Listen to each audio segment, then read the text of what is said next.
boa tarde. Tudo bem? Bom, primeiramente, feliz Dia das Mulheres, né? Nós estamos muito felizes de ter vocês aqui com a gente. Esse culto, ele foi pensado em cada detalhe para que vocês possam se sentir amadas, cuidadas, não só por nós, mas principalmente pelo Senhor. Antes da gente começar, eu queria pedir para as crianças, elas já podem subir, tá bom? Com a tia Gabi, ela tá ali na porta. Levanta a mão, Gabi.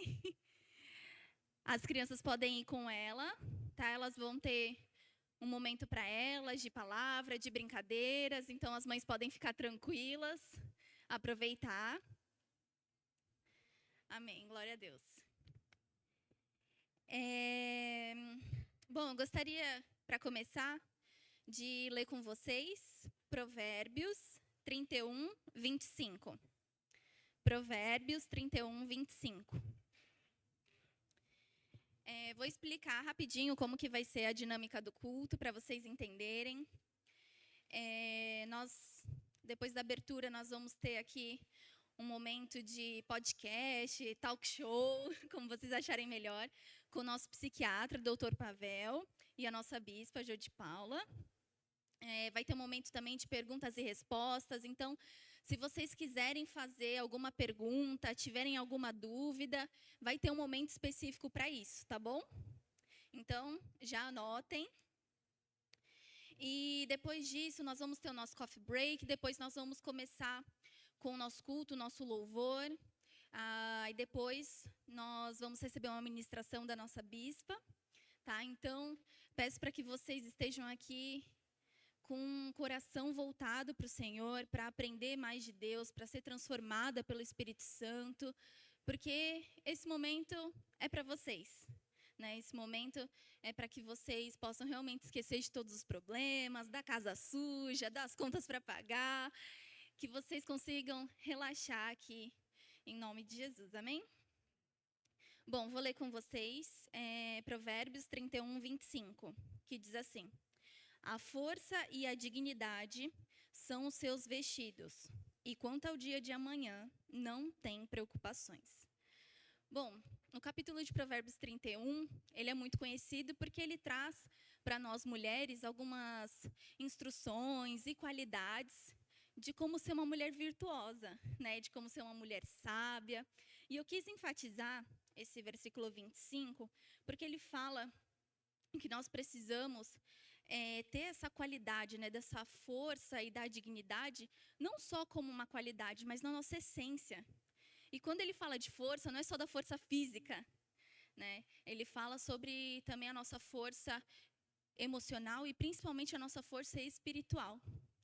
Que nós mulheres, nós temos em Cristo Jesus essa força espiritual para orar, para clamar, para vencer as batalhas espirituais do dia a dia.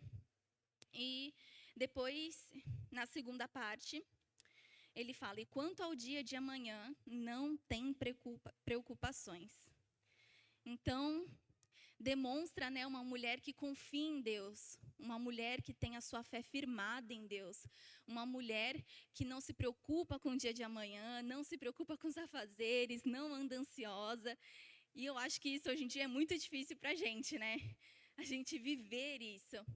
Porque diante da sociedade que a gente está vivendo, muitas vezes nós estamos sobrecarregadas, mentalmente, fisicamente, emocionalmente. Nós estamos cansadas, esgotadas, mas o Senhor está aqui para derramar sobre mim, sobre vocês, essa força, derramar esse renovo sobre as nossas vidas, sobre a nossa mente. Então, que você possa aproveitar esse momento justamente para isso também, para pedir e clamar ao Senhor novas forças, o renovo, para que a gente consiga vencer as batalhas, prosseguir para o alvo que é Cristo. Amém? Vamos orar? Deus, em nome de Jesus, eu quero te agradecer, Senhor, por esse momento. Quero te agradecer por cada vida que está aqui. Obrigada, Pai, por cada mulher, por cada família representada aqui hoje, Senhor. Deus, eu quero te clamar também pelas mulheres que ainda estão vindo, que o Senhor possa trazer em paz, em segurança, Senhor, em nome de Jesus. Eu quero te clamar por esse culto, Pai, por esse evento, Senhor. Nós estamos aqui para entregar a Ti, Deus, o nosso louvor, a nossa adoração. Então eu te peço, Pai, se faça presente neste local, em nome de Jesus. Vem, Senhor, com Teu Espírito Santo transformar, Pai, os nossos corações, as nossas mentes, Senhor, para a honra e glória do Teu santo nome. Eu consagro a Ti, Senhor, esse momento, Pai. É tudo para Ti. Muito obrigada por tudo que o Senhor tem feito nas nossas vidas. Obrigado porque o Senhor nos fez mulher, Pai. Obrigada porque o Senhor nos capacita todos os dias. Pai, que só o Seu nome seja engrandecido nesse lugar, em nome de Jesus. Amém. Glória a Deus, chamar o nosso psiquiatra e a bispa para estar começando.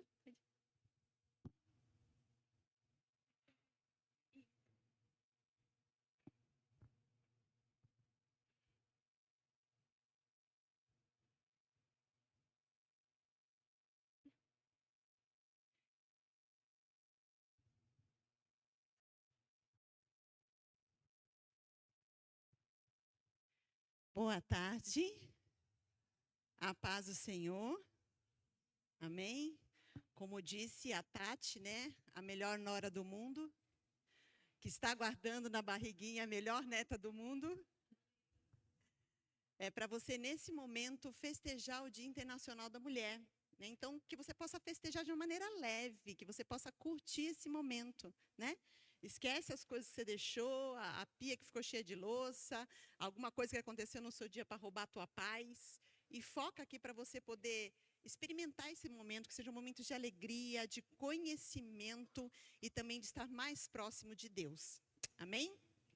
Nós pensamos nesse momento, né, com o nosso tema, que nós já passamos para o Dr. Pavel, que é quem cuida da mente, cuida da vida. Nós sabemos que a igreja, há um tempo atrás, só falava de cuidar do espírito, mas depois se entendeu a necessidade de cuidar do físico. Tem até a irmã Maromba, né? Que é influencer aí pela internet. Não tem irmã Maromba? Vocês já viram? Saião, cocão e levantando não sei quantos quilos. E aí a gente quebrou, né, esse preconceito de cuidar do físico, mas ainda existe um preconceito de cuidar da mente.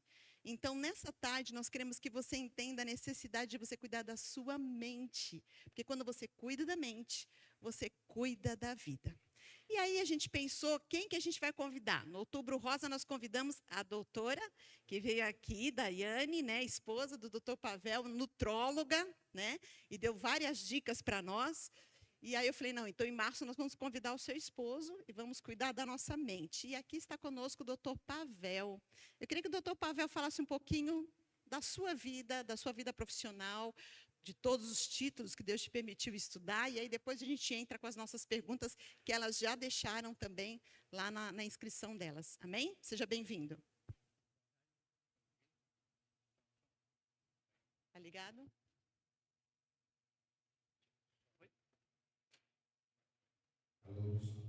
Uau, agora foi. Obrigado pelo convite, irmã. Estou muito feliz de estar aqui agora. Antes eu estava ali no lugar da minha mulher, filmando e tirando foto, agora eu estou aqui, né? Que bom falar sobre saúde mental das mulheres.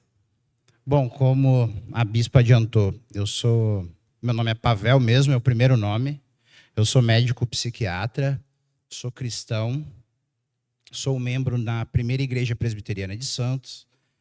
Eu gosto muito de estudar a Bíblia, teologia, então eu estou fazendo uma pós-graduação em teologia e sempre eu procuro associar o conhecimento da medicina, da psiquiatria, com a teologia. Sou casado com a Daiane, nós ainda não temos filhos e eu vim falar para vocês como ter um pouquinho de saúde mental, né? O que eu gostei que a irmã Jo falou é, as mulheres, vocês têm preconceito de falar sobre saúde mental? Mais ou menos. Graças a Deus as mulheres têm menos preconceito. 90% das minhas pacientes são mulheres. 10 são homens. E os homens, quando vão acompanhados das mulheres ainda. Aí eu pergunto, ô, seu João, tudo bem com o senhor?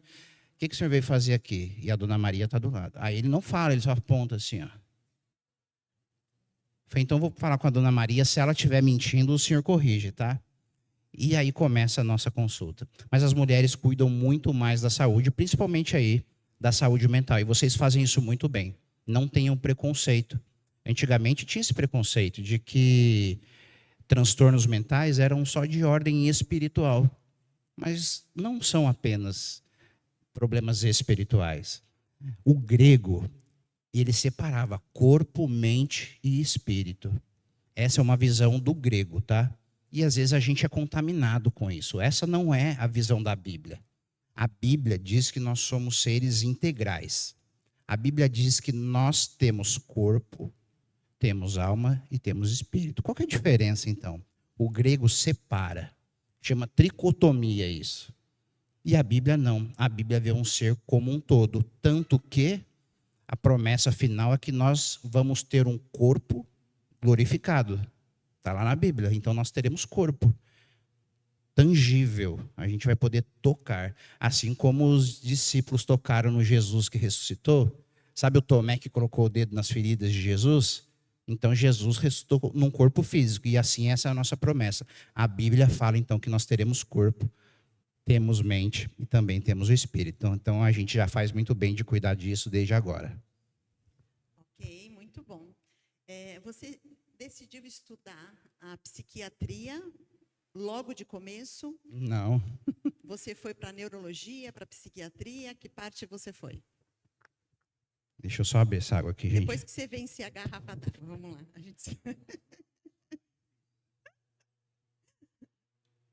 Deixa eu ir adiantando aqui.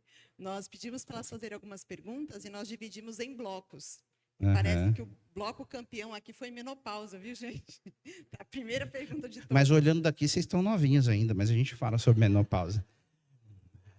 Eu entrei na faculdade querendo fazer cardiologia. E a gente roda em todos os estágios na medicina, né? E aí, cardiologia era eletro, traçado de eletro. Eu falei, gente, vou ficar vendo isso aqui o resto da vida, eu não gosto disso. Aí desisti. E aí eu gosto muito de pessoas. E aí eu fazia os palhaços da alegria na faculdade, como trabalho voluntário. E eu gostava de criança, vou ser pediatra.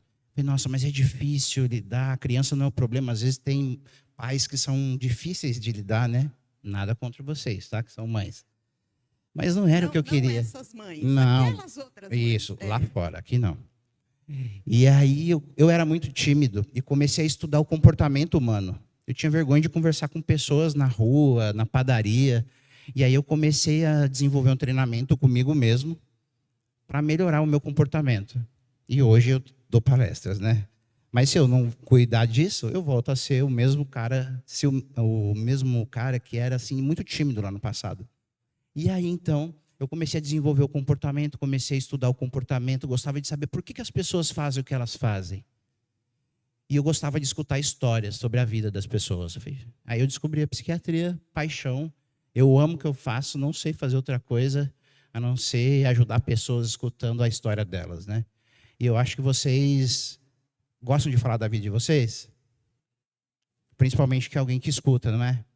Porque ouvir hoje é algo muito raro. Por que as mulheres vão ao cabeleireiro? É só pelo cabelo? Não, você passa um dia, você fala dos seus problemas e o cabeleireiro fala muita coisa? Não, ele escuta. É uma escuta ativa. Você se sente ouvido, é por isso que é gostoso. Então, a gente precisa ser ouvido e é isso que eu amo fazer na minha vida. Que bom. E por que você escolheu a psiquiatria ao invés da psicologia? Explica para a gente um pouco qual é a diferença, que tem algumas pessoas que confundem psiquiatria com psicologia e com psicanálise. São 3 coisas diferentes. Vamos falar da psiquiatria. Eu estudo 6 anos, o psiquiatra estuda 6 anos para ser médico primeiro. Depois que a gente é médico, a gente estuda mais 3 anos para ser psiquiatra. Então o médico faz o diagnóstico. É depressão? É ansiedade? É bipolaridade? e trata e pode usar remédios. Nem sempre usa remédio, tá? Às vezes a gente pensa, vai no psiquiatra, vai ficar chapado de remédio, sedado, grog. Não, quanto menos remédio, melhor. Então, esse é o psiquiatra. O psicólogo faz psicologia, é outro curso. O psicólogo não pode passar remédio, não prescreve medicação. O psicólogo age através de terapias. Ai, doutor, é só conversa. Não, não é. Terapia tem método, tem jeito de fazer, tem estudo científico que demonstra que é muito eficaz. Não é? E tem a psicanálise. A psicanálise, você não precisa ser psicólogo para ser psicanalista. É uma pessoa que estuda psicanálise, que começou lá com Freud. No Brasil, a psicologia, dentro da psicologia existem várias vertentes. Uma é a psicanálise. No Brasil é muito comum, é a mais comum. Mas tem outras. Jung, pode ser Winnicott, pode ser terapias ABA, pode ser, por exemplo, a que eu mais indico, TCC, que é a terapia cognitivo-comportamental. A psicanálise é um dos tipos de terapia. E não precisa ser psicólogo para ser psicanalista. Acho que... Ok, acho que ficou claro. Eu entendo um pouquinho, porque eu também sou psicóloga, né? Mas vamos lá. A partir de que momento o senhor acha que a pessoa precisa de medicação, ao invés de ficar só com a terapia? Isso muda constantemente, né? A gente fala que a medicina é a ciência das verdades transitórias. Hoje que é verdade, amanhã pode não ser mais. E que bom, né? Que Deus permite que a gente descubra coisas novas. Mas quando que a gente entra com remédio? Toda pessoa que tem depressão vai precisar tomar remédio? Não. Por exemplo, depressão leve, depressão moderada, você consegue fazer tratamento com terapia, mudança do estilo de vida, exercícios, boa alimentação, espiritualidade. Tudo isso também é tratamento. Então, se você usar isso, não necessariamente precisa de remédio. Mas, por exemplo, bipolaridade. Precisa de remédio? Precisa. Para sempre. Até que Deus opere um milagre ou até que a ciência evolua até lá. Então, nem sempre, para todas as doenças, todos os transtornos, a gente usa remédio. Mas o remédio indica, por exemplo, ansiedade severa. Precisa? Precisa. Ajuda muito. Depressão severa. Ajuda muito. E sempre associado com aquilo que eu falei. Exercícios, terapia, espiritualidade.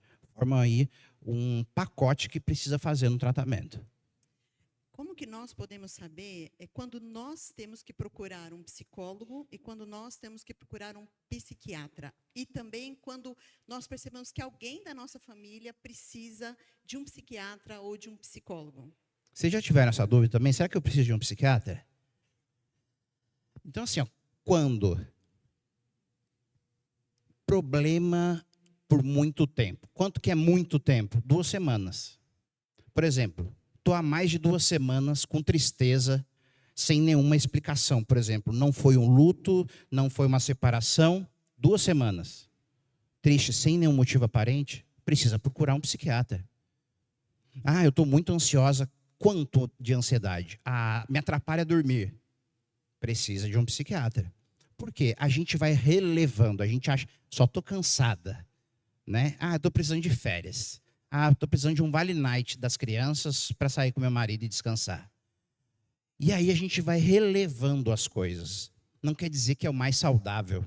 Então, assim, quando prejudica a nossa vida. E como que prejudica? Estou comendo demais ou estou comendo menos? Estou dormindo mal ou estou dormindo muito? Estou sem energia para as atividades do dia a dia? Estou muito chorosa? O meu humor muda? Ah, eu acordo feliz, depois eu estou triste, depois eu estou alegre de novo, o pessoal já me chama de bipolar no trabalho. Isso não é bipolaridade, mas aí precisa de tratamento também. Ou por tempo prolongado, por mais de 2 semanas. Então, resumindo, ou se incomoda demais e atrapalha a sua vida, ou se esses sintomas estão por mais de 2 semanas. Então, procura um psiquiatra. Na dúvida, procura. Por quê? É melhor você ir ao psiquiatra e falar assim, ó, não, muda um pouco a sua rotina que vai te ajudar, do que você realmente precisar de tratamento e você não ir buscar ajuda. Na dúvida, procura um psiquiatra. O psiquiatra aí é mais indicado, que aí ele vai indicar o tipo de terapia para o seu caso. Mas no Brasil, a gente tem preconceito de procurar psiquiatra. Se você tiver esse preconceito, procura um psicólogo. É que tem um problema com o psicólogo, não é o caso da irmã.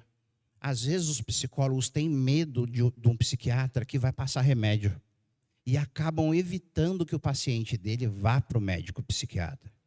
Então, o bom psiquiatra, ele indica a terapia com o psicólogo. E o bom psicólogo também vai indicar a terapia com o psiquiatra. Um não toma o lugar do outro, eles trabalham juntos. É isso mesmo.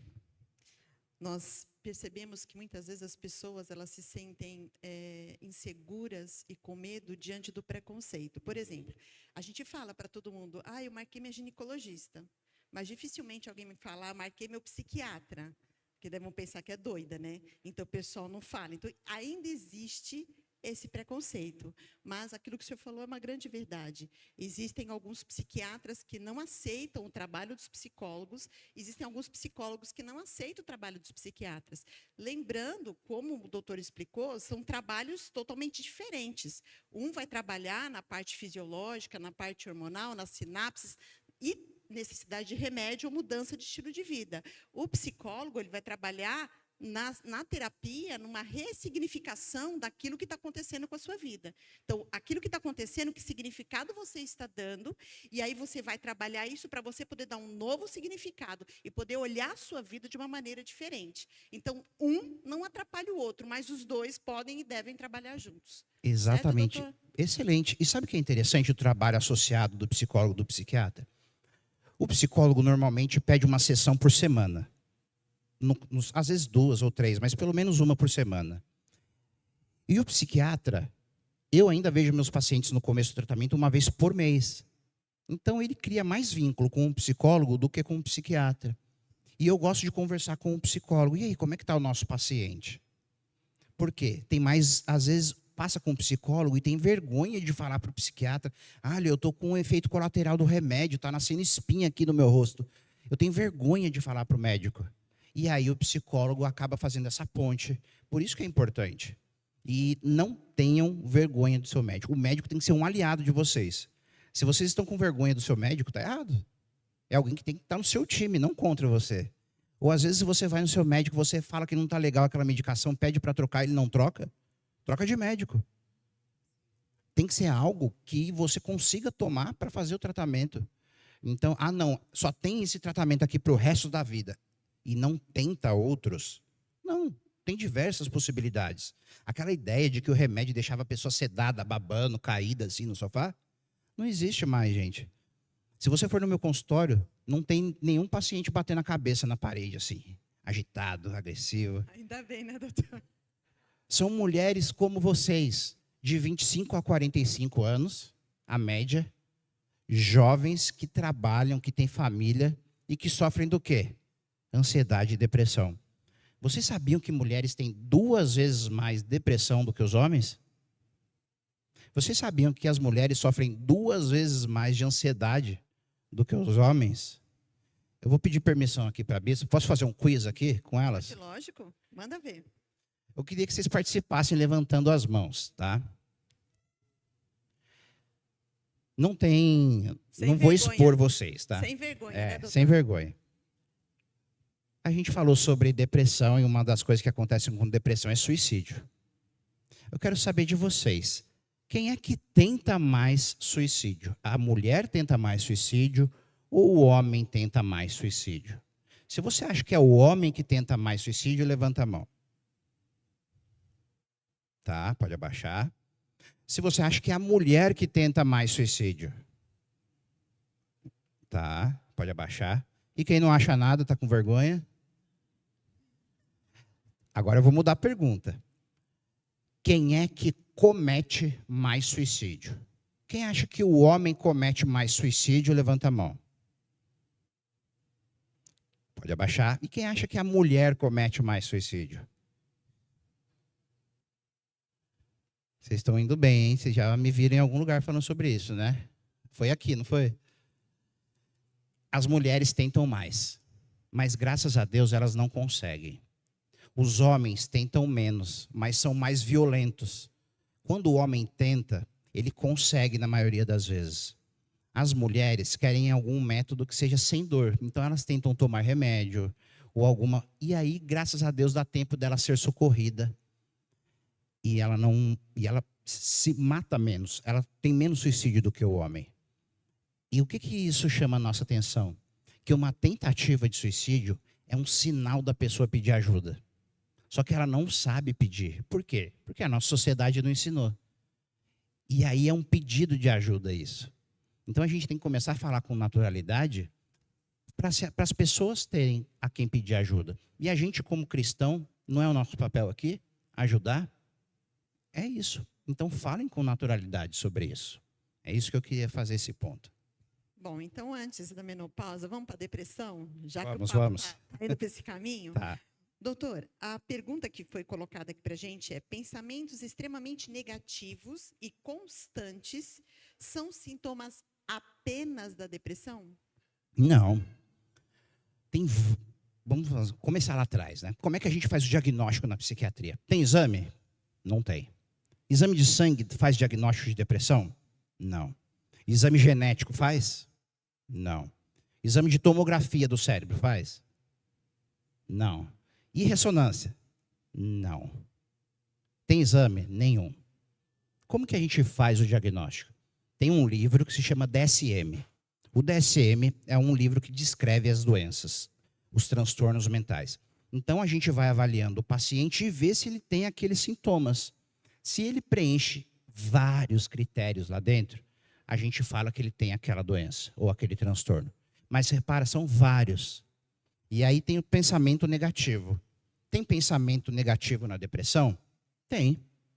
Mas se a pessoa só tem pensamento negativo, é depressão? Não sei, porque não preenche todos esses critérios. Sabe o que mais dá, por exemplo, pensamentos negativos? Ansiedade também pode dar. Então é depressão e ansiedade. Toque pode dar? Também pode. Bipolaridade pode dar? Também. Transtorno de estresse pós-traumático pode dar? Traumas da vida, da infância, pode? Percebe que é muita coisa? Então, a gente não pode ser simplista a ponto de estou com pensamento negativo, estou com depressão. Não é.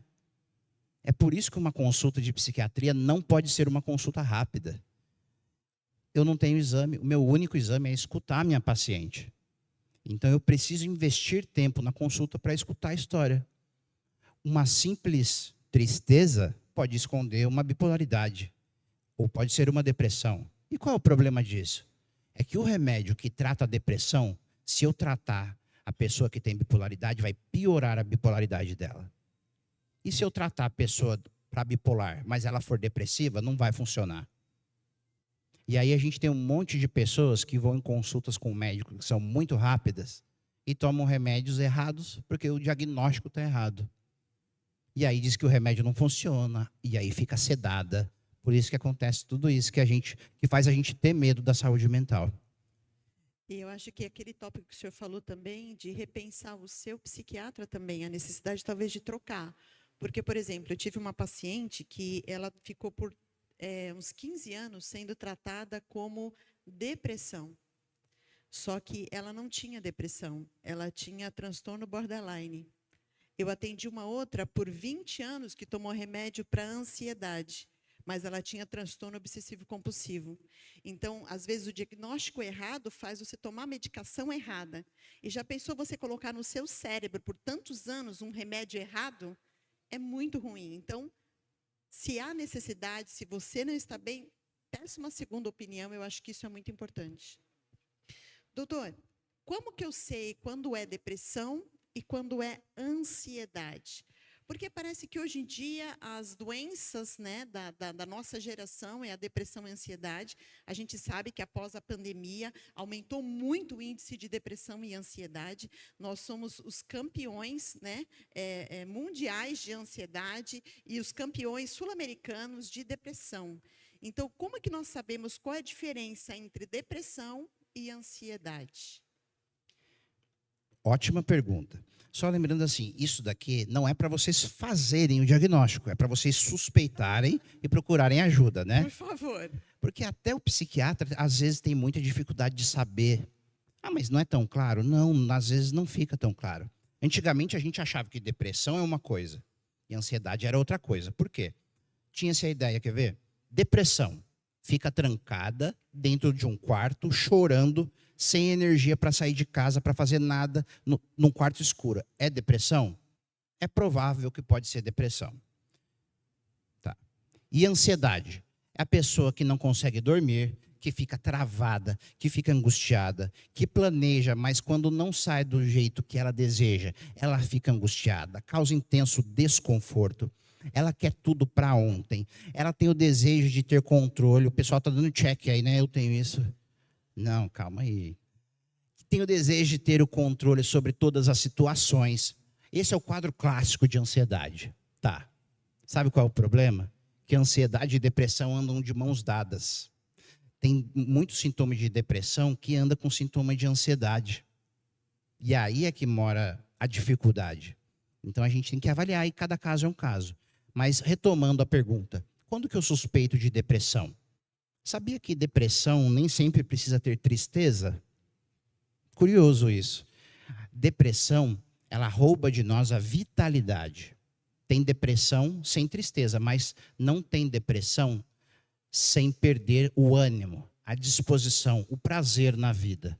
Por exemplo, gostava de vir à igreja, foi perdendo a vontade, só que demora. E aí faz um ano que eu não vou na igreja. Não foi da noite para o dia que ela parou, foi aos poucos. Ela achou normal e ela não vê. Quem vê às vezes são as pessoas que estão ao redor. Por isso que é importante o vínculo, a rede de apoio. A gente tem que estar atento a essas pessoas. Então, vai para o trabalho, consegue trabalhar, mas gasta muita energia, e aí chega em casa moída, quebrada, sem energia para nada. Por quê? Porque gastou o pouco de energia que tinha para trabalhar. Evitação social é outro sintoma da depressão. Sabe, já ouviu falar bateria social? Por exemplo, para você vir aqui hoje, você tem que conversar às vezes com pessoa que você não conhece. Às vezes você consegue, só que isso gasta muita energia. E receber visita para pessoa que tem depressão? Meu Deus, tem gente que coloca até a vassoura atrás da porta gospel. Simpatia para a pessoa ir embora, porque não aguenta, cansa, gasta energia. Vida espiritual, não tem energia, disciplina para orar, não tem força nem ânimo de viver. A pessoa fica sem vontade de sair, sem vontade de trabalhar e namorar, sem vontade de namorar. Todas as vontades ficam diminuídas. Isso pode ser um quadro de depressão. E agora, e a ansiedade? Ansiedade, pensa assim, ó. Você está em São Vicente, 3 horas da manhã, sozinha, naquela bola de pelo do filme rolando. E aí você olha e vem 2 homens numa moto. O que você pensa? Não é o Uber que você pediu. Você é assaltada, né? E aí o teu corpo faz o quê? Prepara você para aquele perigo. O que você sente? O músculo fica duro. Ou o americano chama do FFF. Flight, Fight ou Freeze. O primeiro F, Flight. Voa dali, foge. O segundo F, Freeze, congela. Ou você fight, luta contra aquela ameaça. Para qualquer um desses Fs aí que eu falei, você vai precisar de sangue no músculo. Então o sangue sai da pele e vai para o músculo. Então a sua pele fica fria, gelada, para enfrentar aquele perigo. Aí você fica com a boca seca. Por quê? Porque você não precisa. Saliva é para comer. Se você não vai comer, você vai enfrentar um perigo, você não precisa de saliva. Seu corpo retira a saliva. Então você tem tremor. Para quê? Para preparar o teu músculo. O coração acelera. Para quê? Para bombear sangue para o corpo todo. E a pupila dilata para entrar mais luz. E você está... Isso é ansiedade? É também. Mas é uma resposta natural do teu corpo para um perigo. Aí não vai tratar. Acontece isso, imagina você dormindo, você acorda assim. Ou você está na sala da sua casa e começa a sentir tudo isso. Não tem nenhuma ameaça. Porque o teu corpo entendeu que tinha alguma ameaça e começa a disparar adrenalina e cortisol no teu corpo. e você começa a sentir isso. Isso, por exemplo, é a síndrome do pânico. Isso, em menor quantidade, é a ansiedade. Tensão muscular, atrapalha seu sono, muda seu apetite. Então, tudo isso é a ansiedade. Agora, imagina isso anos no teu corpo. Cortisol elevado, adrenalina elevada. Vai mexer com todo o teu quadro metabólico. Atrapalha perder peso. Você fica angustiada. Aumenta a chance de desenvolver doenças autoimunes. Lúpus, artrite, artroses. E tudo isso aí que eu não vim ser portador de más notícias hoje, né? Mas o objetivo é que você cuide da sua ansiedade para que você não tenha tudo isso. É a prevenção, que muitas vezes não é falado, né? O nosso país não trata com prevenção, normalmente só resolve o problema quando ele já estourou, né? E nós temos essa mentalidade, mas nós precisamos trabalhar com prevenção. Existe uma coisa que eu sei que eu vou falar agora vai doer, né? É tão difícil fazer atividade física, não é? A gente já faz tanta, né? Arruma a cama, põe roupa para lavar, tira a roupa da máquina, põe no varal, faz comida, descongela a comida, põe filho para dormir, acorda filho, troca bebê. A gente já faz tanta atividade que a gente acha que a atividade física é... Eu já faço muito, eu não preciso disso. Mas a atividade física é uma das grandes prevenções para a depressão, para a ansiedade, para levar o teu metabolismo ao equilíbrio. Gente, não é fácil. Eu estou falando porque eu estou lutando contra isso. Mas nós precisamos, pelo menos 3 vezes por semana, de atividade física. E não é varrendo a casa. É atividade física na academia, caminhando na praia. Para quê? Para que o sangue possa circular, para que o nosso cérebro possa arejar. Isso tudo vai ajudar não só o físico, o músculo, mas principalmente o cérebro. Existe liberação de hormônios que trazem esse bem-estar quando você faz atividade física. Dói o músculo, mas o cérebro está felizão da vida. Então, nós precisamos da prevenção. Eu percebo que muitas mulheres têm dificuldade com essa prevenção. Jô, você falou uma coisa muito interessante, né? Sobre o exercício físico. E se você for lá no meu Instagram, eu falo muito sobre exercício físico, eu posto minha rotina lá. Fala o seu Instagram, doutor. Doutor Pavel. @Doutor Pavel. Por extenso ou DR? Tudo por extenso. Doutor Pavel. Então, o exercício físico, se quiser tirar foto, me marcar, depois eu reposto você lá, tá? Então, por que é importante o exercício físico? Uma coisa é atividade física, outra coisa é exercício físico. Atividade física, claro, é melhor você ser ativo em casa do que você ser totalmente sedentária. Mas só isso não garante. Por quê? Atividade física é o que a gente faz no dia a dia. O nosso corpo acaba acostumando. Porque a casa é do mesmo tamanho. Claro, um dia ou outro a gente trabalha um pouco mais. Mas, no geral, é aquilo ali. Não tem como a gente trabalhar o nível de intensidade do exercício. Agora, o exercício é diferente. Você separa meia hora. Eu vou caminhar meia hora. Na primeira semana, você anda 4 quarteirões em meia hora. Se você fica 1 mês ali, na mesma meia hora... Quarteirões, doutor. Um exemplo, né? É melhor do que nada. Vamos começar de alguém que saiu do sedentarismo. 4 quarteirões em meia hora. Vai, quarteirões grandes. E 1 mês fazendo isso, e aí? Você vai andar só os 4 quarteirões? Não, você vai aumentar. E 1 ano fazendo isso em meia hora, você vai andar quanto? Percebe que você consegue medir? Essa é a vantagem de um exercício. Você consegue medir. E a frequência. Então, isso é muito importante do exercício. Como que a gente previne? Voltando a ser natural. Deus é muito sábio. Criou as juntas, né, as articulações. É para a gente ficar parado? Não é. Olha que curioso. Pegaram um número de pessoas. Por exemplo, 100 pessoas com depressão leve. Separaram. 50 pessoas tomaram só remédio. 50 pessoas fizeram só exercício. Quem acha que o grupo com remédio melhorou mais, levanta a mão. Quem acha que o grupo de exercício melhorou mais? O grupo de exercício melhorou mais. Tá? Depressão moderada também. Na grave, precisou do remédio. E aí o grupo que tomou remédio funcionou melhor. Mas o grupo que tomou remédio e fez exercício, dobrou. Funcionou muito, mas muito melhor. Então, até para quem toma remédio, não é um atalho. Então, começa com exercício. Se for preciso, você acrescenta o remédio. Tá? Não é tomar remédio, eu estou livre do exercício. Não. É o contrário. Se fizer exercício, aí talvez você corra o risco, que bom, um ótimo risco, de não precisar do remédio.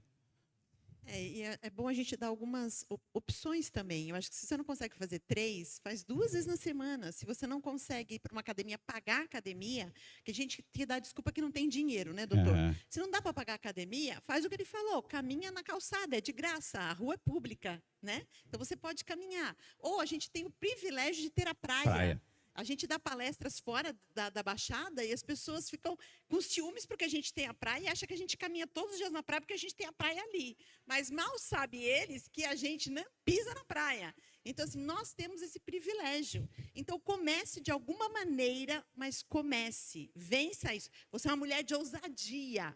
Vença a preguiça, vença a procrastinação. Amém? Vença o sedentarismo em nome de Jesus. Doutor, em relação à ansiedade, tem mais uma pergunta. Como é que eu sei a diferença de uma ansiedade, que todo mundo passa por uma situação que aconteceu, uma crise de ansiedade e um ataque de ansiedade, um transtorno de ansiedade generalizada, por exemplo? Como é que eu sei a diferença para medir, tá? Tanto eu, para me conhecer, como também para buscar ajuda? Vamos falar primeiro da ansiedade natural, fisiológica, que a gente chama. Eu fiquei lá na minha casa, eu estava pensando, meu Deus, a Bispa Jô vai me metralhar de pergunta. E agora eu tenho que estar preparado, um monte de mulher me olhando. Fiquei ansioso. Psiquiatra fica ansioso? Claro, a gente é gente. Nossa, então nós estamos bem, né, gente? Mas vamos lá. Eu estou sendo avaliado. Gera ansiedade. Você vai tirar a carta de motorista, CNH. Gera ansiedade. A gente vai sair em um local público, a gente está sendo avaliado por outras pessoas. Gera ansiedade. Isso é normal. Agora, por exemplo, eu não vou lá falar com a Bispa Jô, porque eu vou passar vergonha, ela vai me humilhar. Olha o que minha mente está criando. Eles vão perceber que eu sou um psiquiatra horrível, que ninguém vai gostar de mim, então eu não vou. Limitou minha vida? Aí é problema. A que ponto? Tem gente que não vai no shopping mais. Vocês acham isso normal? Eu tenho pacientes que tiveram que trancar a faculdade porque não conseguem frequentar as aulas. Jovens. Eu tenho paciente assim que foi para mim para investigar déficit de atenção, TDAH, sabem, né? Se você tem TikTok, você tem que saber o que é TDAH. Tudo aparece lá. TDAH. A escola fez uma cartinha para investigar TDAH. E era TDAH? Não era. Era a ansiedade que se manifestava como ansiedade social. Então ela tinha taquicardia, o coração acelerava. E quem com medo de estar em público vai prestar atenção na aula? Ninguém. E aí ela ficava com esse mal-estar. É comum, adolescente, mulheres, jovens, idosos. É muito comum. Então, isso é ansiedade social, por exemplo. O que é o TAG? TAG, é transtorno de ansiedade generalizada. Imagina você ficar constantemente em estado de alerta. Parece que a qualquer momento eu vou receber uma notícia ruim. Mas tem alguém para te dar alguma notícia? Não. Não, mas parece que eu tenho que resolver algum problema. E aí você fica inquieta. E tensão na musculatura aqui, da mastigação, nos ombros. Nossa, a pessoa vive assim anos. Isso é geral, é generalizado. Mas não tem picos. É constante. Essa é o TAG, ansiedade generalizada. Agora, por exemplo, síndrome do pânico. Ataque de pânico é quando tem um só. Naquele momento é um ataque. O que é o ataque de pânico? Lembra das 2 pessoas numa moto? É aquela situação só que não tem moto. É você na sua casa, está assistindo lá Lagoa Azul pela 20ª vez. Seu coração... A não ser de raiva, que você já assistiu aquele filme 20 vezes, mas aí não é pânico. Mas do nada, Do nada, é do nada. Tem gente que está dormindo e acorda assim. Aí é um ataque. E sabe o que é pior do que ter um ataque? Medo de ter outro. E se eu estiver na escola e tiver aquilo de novo? E se eu estiver no trabalho? Isso gera uma tensão. Meu Deus, o paciente fala que pior do que ter, ele achar que vai ter. E aí ele não quer sair mais de casa. Então, isso aí já configura a síndrome do pânico. Não sei se, de uma forma bem simples, é assim que a gente separa. E tem atingido muitas pessoas, né? E eu O percebo... Brasil é campeão, como você falou, quase 10% da nossa população. Eu queria até fazer uma observação. Eu sinto, comigo e com as mulheres, que muitas vezes é colocado socialmente uma necessidade da gente ser Mulher Maravilha. A gente até compra a camiseta da Mulher Maravilha, né? A gente até faz o aniversário da Mulher Maravilha. Só que, quando eu tento ser uma Mulher Maravilha que está na ficção e trago ela para a vida real, eu coloco sobre mim tanto peso e eu tenho que dar conta desses papéis e eu não vou dar conta.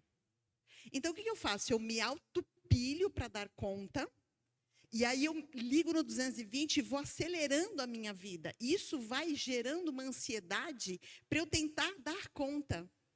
E aí, quando eu não dou conta da situação, me gera uma depressão, porque eu não consegui ser a Mulher Maravilha. Mulher Maravilha. Tem Mulher Maravilha na Bíblia?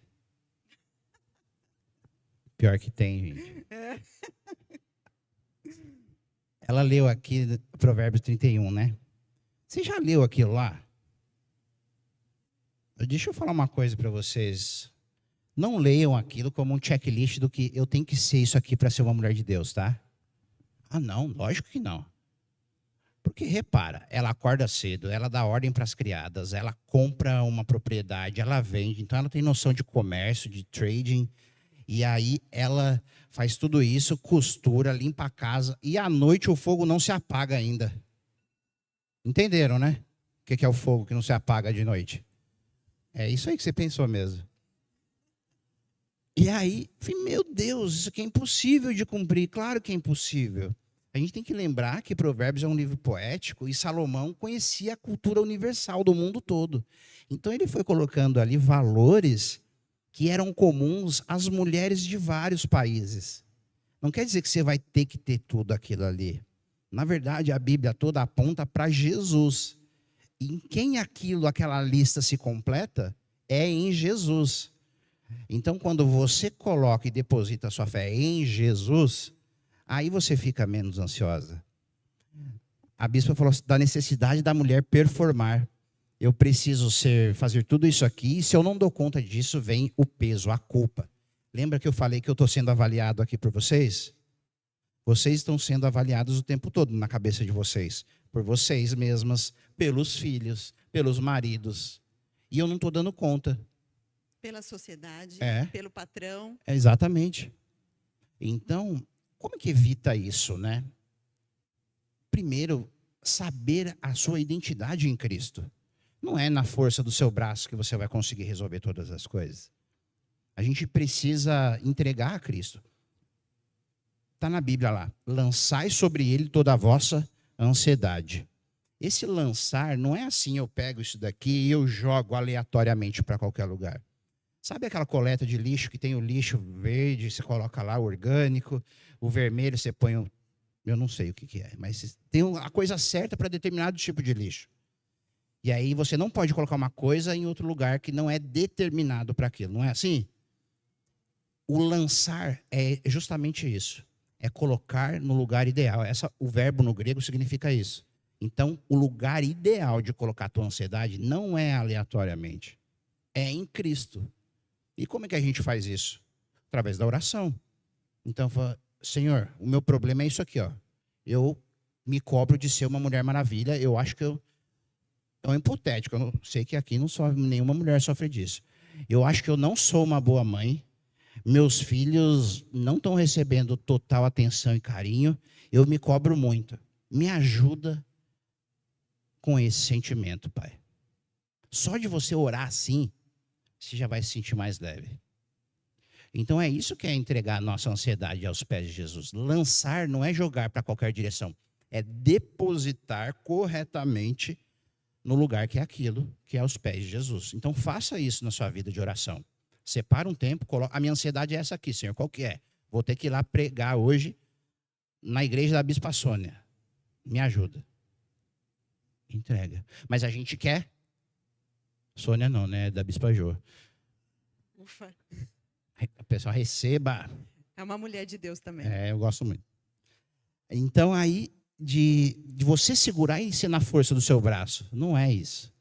É reconhecer a nossa dependência, que a gente não quer demonstrar vulnerabilidade. A gente quer ser forte. Superman, ou no caso de vocês, a Mulher Maravilha, né?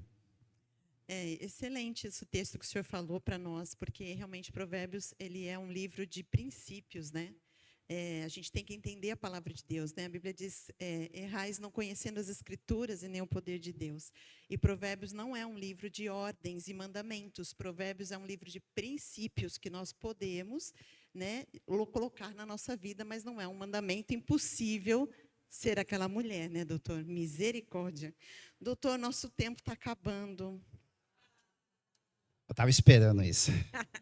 Ah, que pena, tá muito legal. Tem mais perguntas, mas eu vou tentar fazer algumas e vamos tentar fazer o que a gente Vou ser mais breve, o então. máximo que a gente conseguir. Doutor, qual o limite da solitude para que seja saudável? Pouquinho. O homem não foi feito para ficar sozinho, né? Então, mas quando ficar sozinho por pouco tempo, você tem que ficar bem. Senão gera dependência emocional, você quer sempre estar perto de alguém. Isso não é saudável. Mas não é saudável você... Eu vivo bem sozinho, faz 10 anos que eu vivo bem. Não, isso aí não é saudável. Deus nos criou a imagem e semelhança dele. E Deus é uma trindade. São 3 pessoas. E a trindade se comunica entre si. Então tem comunicação. Deus busca a comunicação saindo da trindade, se manifestando a nós. Ele nos busca. Isso é relacionamento. Então, se nós fomos criados à imagem e semelhança de Deus, a gente tem que ter relacionamento. E não é bom estar aqui, ver pessoas, conversar com pessoas. Se você pensou, não, doutor, é horrível estar aqui, me procure, tá? Não é saudável. Como ajudar... Esse daqui acho que vai pegar metade da mulherada. Vamos lá. Como ajudar as mulheres que carregam a culpa de ter que trabalhar fora por não conseguir estar tanto tempo com a família como gostaria? De novo, o problema da culpa, né?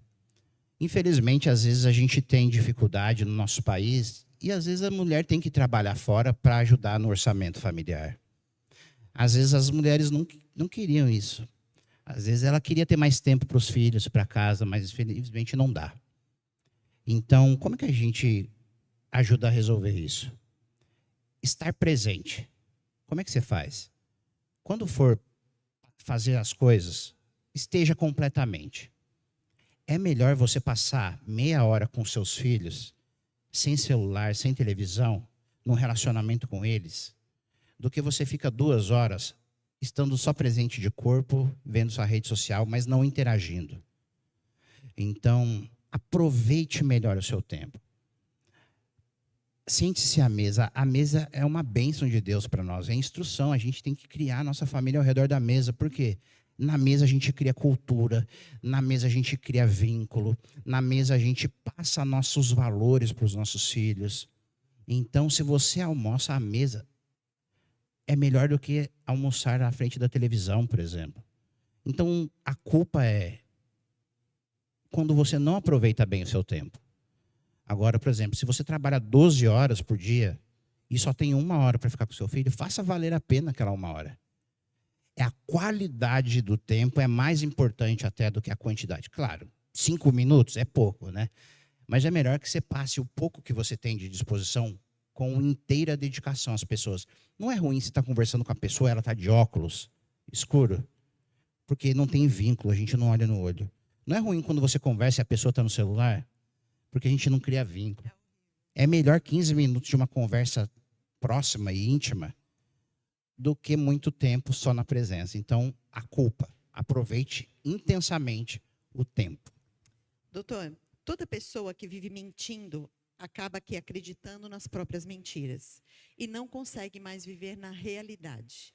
Isso seria algum tipo de transtorno? Difícil essa, né? É igual aquela toda tristeza, depressão? Não.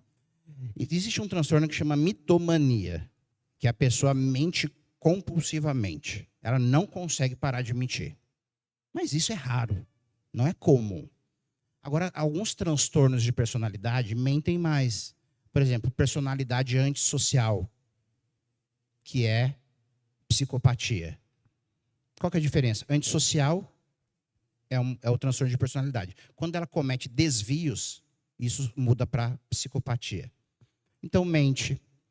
Outra coisa, às vezes as pessoas mentem por vergonha de se expor, para se proteger. Então, a mentira é algo, às vezes, até socialmente aceito. Não deveria, mas é. Eu não consegui chegar a tempo. Eu tive um imprevisto. Não, o cara não quis chegar no horário. Então, são pequenas mentiras. Então, a mentira pode ser por transtorno de personalidade, pode ser por mitomania, pode ser por desvio de caráter, por falta de Deus, um monte de coisa. Tudo isso leva a mentira. O diabo é o pai da mentira. João 8,44. É verdade. E a gente não pode também diagnosticar as pessoas. Não dá. Isso aqui é um problema. A gente não trata um problema, a gente trata uma pessoa. Sim. E cada pessoa é uma pessoa. O remédio que funciona para um pode não funcionar para outra. Lembrando que também a gente tem que perceber, né? Se a pessoa está num nível de mentira que ela só acredita naquilo que ela põe na cabeça dela, a necessidade de buscar um psiquiatra. Pode ser um delírio. Por exemplo, esquizofrenia. A pessoa acredita que vai entrar aqui um policial do FBI. E eu começo a falar isso. Vocês vão acreditar em mim? Espero que não, tá? Mas para vocês vai soar uma mentira, mas para mim é uma verdade. E aí? Então até esquizofrenia pode acontecer. É difícil avaliar. Essa aqui é boa, hein? Quando a doença mental é confundida com espiritualidade ou demônios? Essa eu gosto, é polêmica. Quando? Quase sempre, né? Quem faz tratamento com depressão já ouviu, isso é falta de Deus, é porque você não orou. Está dando tudo errado na sua vida porque você não buscou a Deus. Está em pecado. E aí eu olho para a vida do apóstolo Paulo.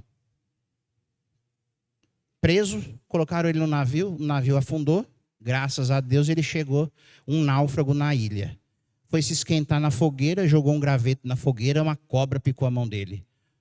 E aí o pessoal falou, esse cara aqui, ele está sendo amaldiçoado pelos deuses, ele vai morrer. Ele morreu? Não. Aí o pessoal da ilha lá falou, nossa, esse cara aqui é de Deus. É de Deus, colocaram ele no navio, chegou lá em Roma, morreu na cadeia. Andar com Deus não é garantia de que sua vida vai ser boa.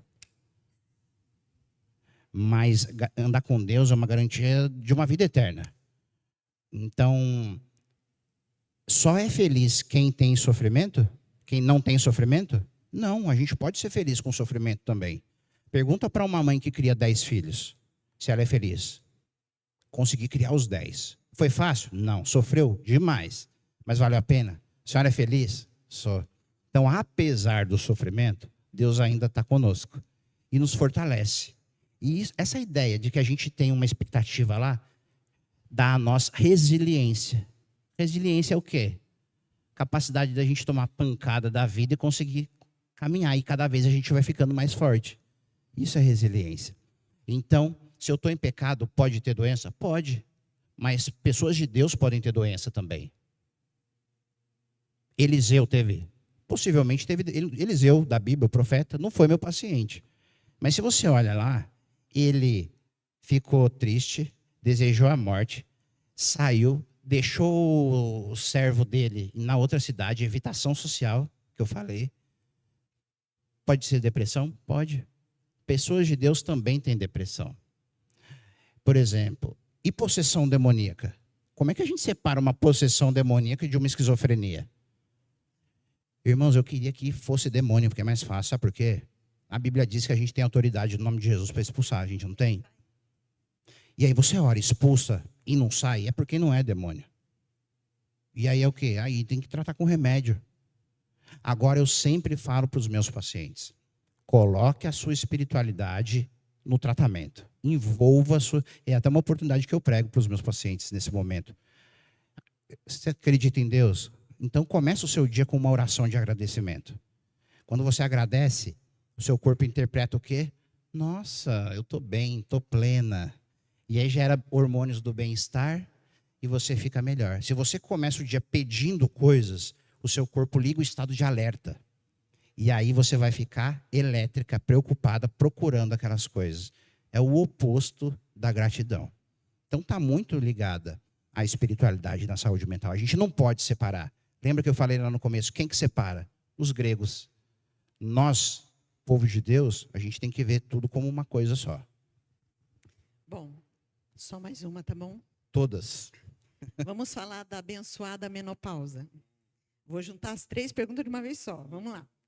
É verdade que a menopausa piora a ansiedade e a depressão? É. Como resolver isso? Como fica emocionalmente a mulher na menopausa? Quais são os principais desafios que as mulheres enfrentam em relação à sexualidade durante a menopausa? É o combo menopausa aí, né? É o combo completo. As mulheres são reguladas por hormônios, os ciclos menstruais. Os homens têm menos oscilação. Acontece que, menopausa, os hormônios caem drasticamente. Por exemplo, esquizofrenia.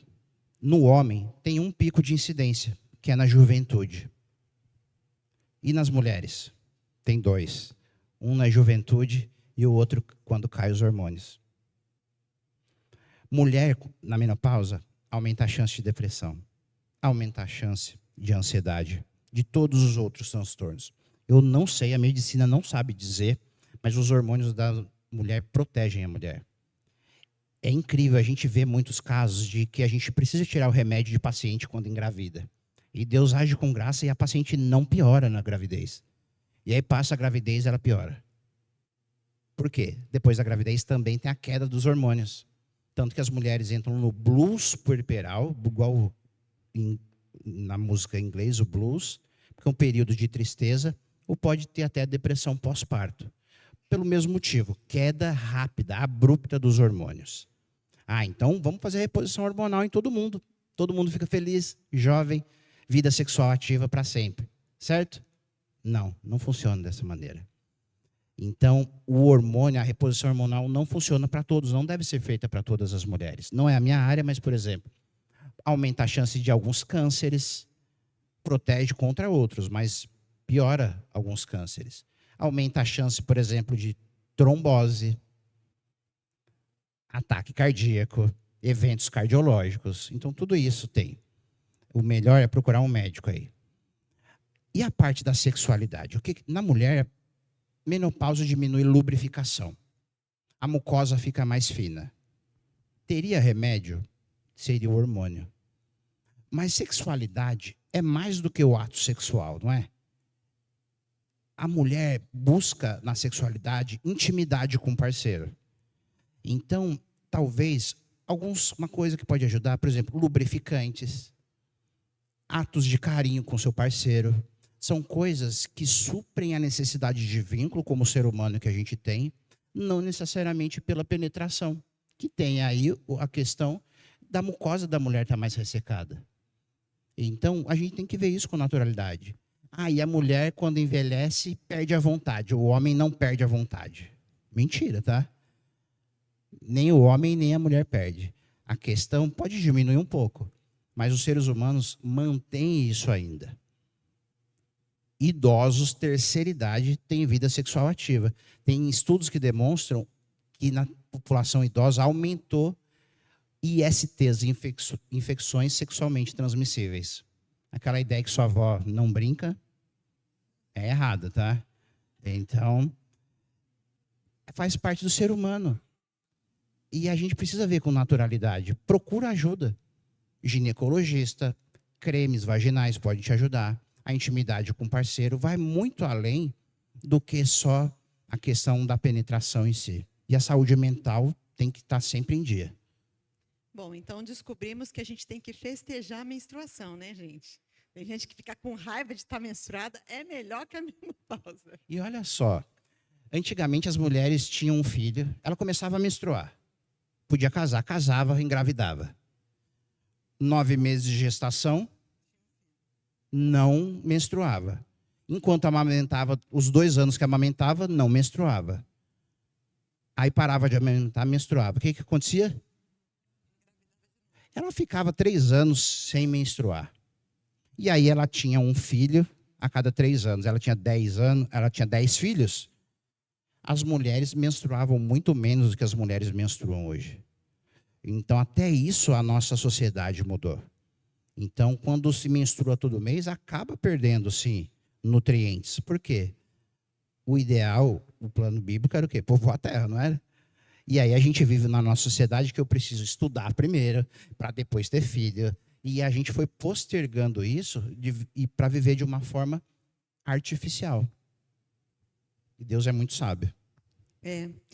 Mas, meninas, é importante também, eu percebo, doutor, que tratar a parte emocional na menopausa também. Porque muitas mulheres falam, eu entrei na menopausa, eu não quero mais ter relação com meu marido. Às vezes, é licença poética para parar de viver, né? Gostei disso. Licença poética. É uma licença poética porque eu não gosto mais, eu estou com implicância com ele, eu estou com mágoas guardadas durante todo o casamento. Então, já que agora eu tenho a licença poética, estou na menopausa. E isso não é desculpa. Se você precisa, não é pecado você ir na farmácia comprar um lubrificante, marcar um ginecologista e ver como você pode ajudar nisso e psiquiatra ou psicólogo para você tratar aquilo que está guardado no teu emocional. Doutora, a gente vai ter que parar. Que pena. Elas gostaram. Obrigado, gente. Diminuiu a ansiedade. Agora eu estou calminho aqui. Doutor, foi um prazer te receber. Nós louvamos a Deus pelos seus estudos e por o Senhor estar colocando a sua vida, sua vida profissional também nas mãos do Senhor. Amém. E podendo trazer esse conhecimento para nós. Que Deus abençoe sua vida, o seu casamento, a doutora Daiane. Amém. Um prazer conhecer vocês e saber que vocês fazem parte do reino de Deus junto conosco. Obrigado. A gente fica muito feliz, eu e a Daiane, de poder colaborar com vocês, com o nosso conhecimento. E contem com a gente. Se precisar, pode chamar. Eu queria pedir que o senhor repetisse o seu Instagram, por favor. Doutor, por extenso, Pavel. P-A-V-E-L. Doutor Pavel. E o da doutora Daiane, ele é psiquiatra, a doutora Daiane é nutróloga. D-R-A de doutora. D-R-A ponto. Daiane, D-A-Y-A-N-E, Alves. Daiane com Y, tá, gente? Daiane Ou Alves. então você acha o meu, que direto tem, eu marco ela nos stories, ela tá lá, de alguma maneira. E Doutor Pavel, eu vou fazer um story, marco ela e vocês adicionam ela também. Ela é nutróloga, fala para uma população de cristãos também, que precisam associar a alimentação, que é o que ela mais faz, nos ensina como trabalhar a alimentação também para a glória de Deus.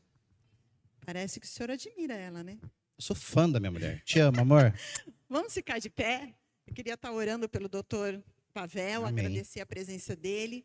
Princesa, nós vamos passar pela outra parte agora da nossa programação, que é o nosso coffee break, né? Lembrando, princesas, que todo mundo aqui quer ficar magrinha, não precisa comer demais, tá bom? Mas também não precisa ter problema, que tem para repor. Então, você faça o seu prato delicadamente, como uma mulher de ousadia educada, tá bom? O prato está na mesa, esse prato transparente que a equipe fez com muito amor e carinho. Então, você tem que levar o seu copo, você tem que levar o seu prato para você se servir lá atrás, tá bom? Então, os salgados, os doces e as bebidas, tá bom? Lembrando sempre da sua irmã e tendo esse momento de comunhão. Eu queria te pedir que você não ficasse na sua panelinha. Se você veio de uma igreja, de uma cidade, sai da panelinha em nome de Jesus, tá bom? Vai conhecer outras irmãs, cumprimenta outras irmãs. Como disse o doutor, ajuda a parte social, ajuda o seu psique, tá bom? Vamos orar em nome de Jesus. Deus, nós te louvamos e te agradecemos pela vida do doutor Pavel, pela vida da doutora Daiane, porque o Senhor tem colocado, Senhor, este homem e esta mulher, Pai, nesta terra, para fazer a diferença, Senhor. Nós te louvamos e te agradecemos, Pai, que nós desejamos que o Senhor os abençoe, Senhor, em nome do Pai, do Filho e do Espírito Santo. Que o Senhor abençoe as suas vidas, Senhor, os seus relacionamentos, o seu casamento, a sua vida profissional, os seus consultórios, Pai, e a sua vida ministerial também, em nome de Jesus. Deus, nós te agradecemos por estes alimentos, que, Senhor, o Senhor possa estar purificando, que faça bem para os nossos corpos e que o Senhor possa estar abençoando a nossa comunhão, em nome de Jesus. Amém? Glória a Amém. Deus. Pode ir para se servir. E se você quiser vir falar com o Dr. Pavel, cumprimentá-lo, aproveita agora, porque ele vai precisar ir embora, ele não vai conseguir ficar até o final. Amém?